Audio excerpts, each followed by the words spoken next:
2019년 5월 12일 오늘은 조국 민정수석에 관해서 좀 다뤄보겠습니다. 조국 민정수석, 권력의 꿈은 달콤하겠지만 그 끝은 역사의 악인으로 기록될 수 있을 것이다.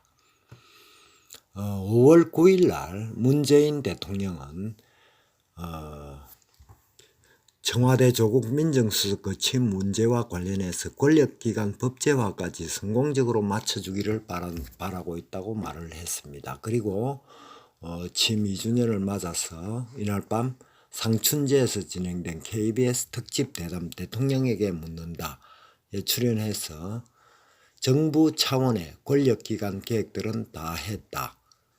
이제 법제화 과정이 남아있다 라고 말을 했습니다. 그리고 오늘 조국이 청와대 민정수석이 훤칠하게 잘생겼는데 이 사람이 자신의 페이스북에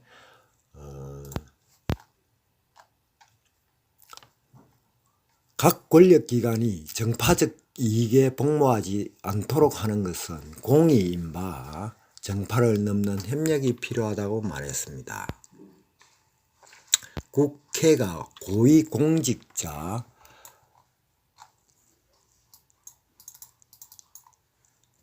범죄수사처 즉 공수처 검경수사권 조정과 관련된 법안을 처리하기 위해서 초당적으로 협력해야 한다 라고 강조를 했습니다. 그리고 자신의 페이스북에 지난 대선 당시에 각 정당 대선 후보들의 공수처 및 검경수사권 조정 공약을 요약한 언론 보도를 소개하며 이같이 밝혔습니다. 그리고 문재인 대통령과 더불어민주당은 공수처를 설치하고 검찰은 원칙적으로 기소권과 함께 제2차적 보충적 수사권을 갖도록 한다는 공약을 일관되게 추진해왔다며 당시 자유한국당의 수사권 조정 공약은 훨씬 급진적이었다고 적었습니다.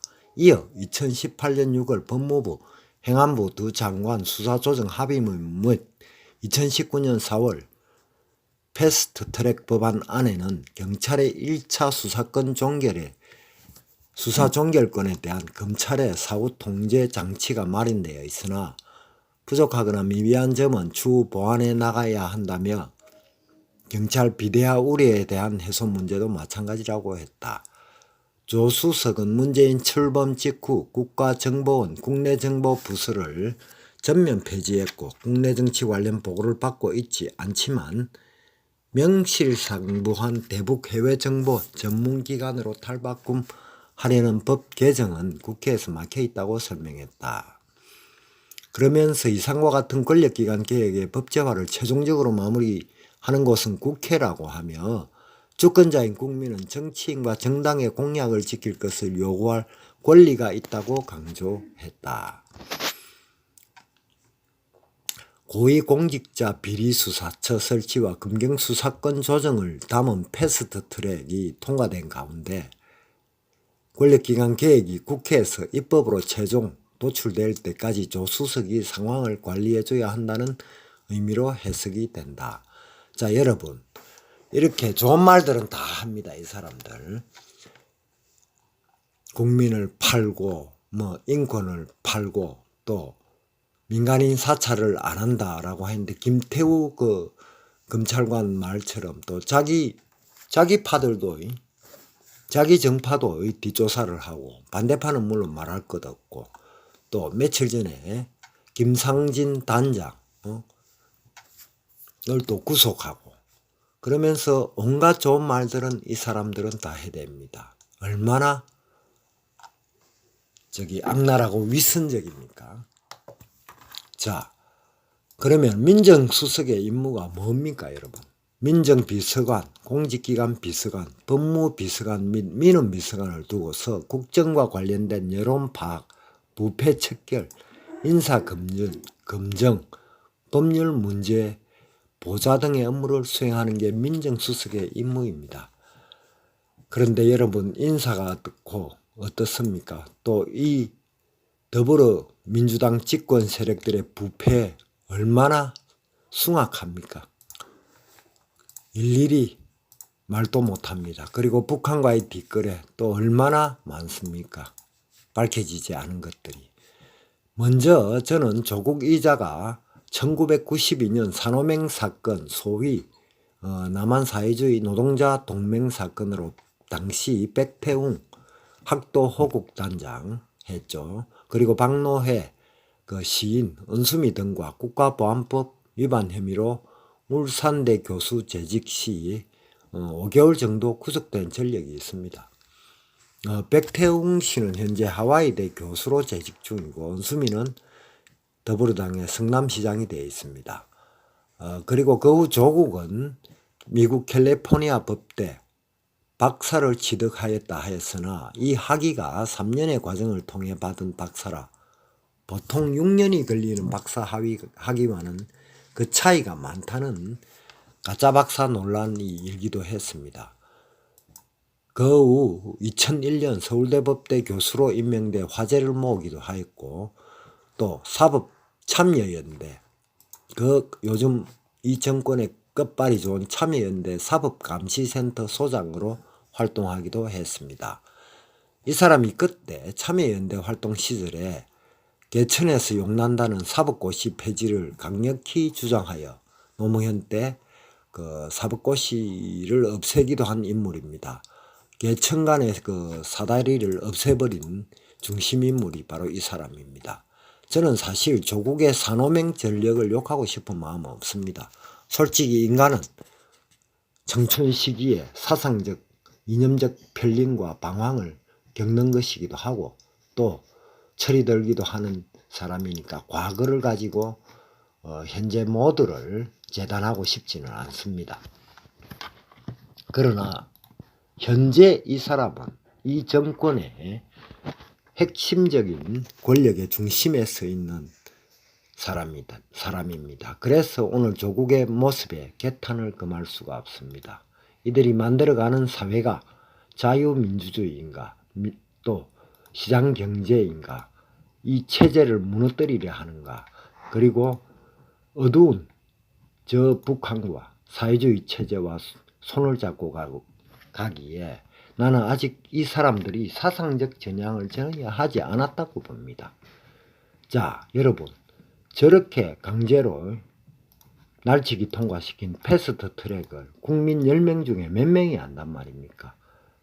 패스트 트랙 법안을 통해 권력을 사유화하고 저들의 영구 집권을 계획한 악랄한 의도가 있지 않습니까? 나는 있다고 봅니다. 자, 지금 언론은 노조 집단에 의해서 언론이 완전히 통제되어 버렸고 이 정권이 또 당신이 말한 조국 당신이 말한 민주정부 언론 자유가 보장되고 법치주의가 실현되는 그런 나라인지 나라가 맞는지 아닌지 묻고 싶습니다. 가슴에 손을 얹고 또 그가 말한 것처럼 국정원이 대북 해외 정보기관으로 탈바꿈했습니까?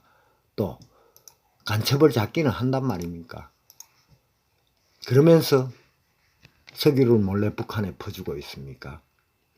며칠 전에는 이 정권이 임명한 문무일 검찰총장마저도 검경수사권 조정 문제와 공수처 설치를 민주주의에 위반된다면서 들이박는데 조국 당신은 일말의 가책도 없습니까? 문 총장은 적어도 이런 정권의 하수인으로 검찰의 역사에 오명을 싣기 싫어서 들이받은 것이다. 또 역사가 자신을 어떻게 평가할 것인가라는 것은 생각해 보한 사람이라고 나는 판단합니다. 또 내가 묻고 싶은 것은 아니 권력기관을 왜 당신들이 계획한단 말입니까? 당신들이 뭐 신입니까? 당신들은 또 누가 계획할 것이라 생각은 못합니까? 당신들이 권력을 계획하고 자기들한테 유리하게 한다면 또한 당신들 또한 개혁의 대상과 타도의 대상이 될 것입니다. 당신들 권력 집단이 지금 대한민국 국민을 속이고 국가를 체제를 바꾸려 하고 국민의 삶을 패하게 하는데 몇 개의 기관과 제도를 바꾼다고 또 그런다고 이 정권의 당사자들이 영원히 종신토록 편히 살 거라 생각합니까? 자, 조국 당신은 지금 이 정권의 핵심으로 온갖 칼춤을 축소되면서 반대파를 깜빵에 보내고 이 나라의 민주주의, 법치주의를 무너뜨린 데 앞장서고 있으며, 그런데 당신이, 국민이 당신 편에 서리라 생각합니까? 이제 당신의 앞날은 이미 정해져 있다고 수많은 국민은 생각합니다.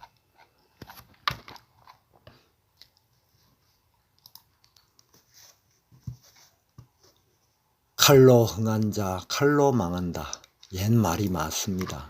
이 나라가 망하지 않는다면 수많은 역사의 악인처럼 당신도, 또 당신이 그토록 충성하며 보좌하는 저 어리석은 대통령도 역사의 칼 앞에 대대손손 그 오명을 수천 년 기록할 것입니다.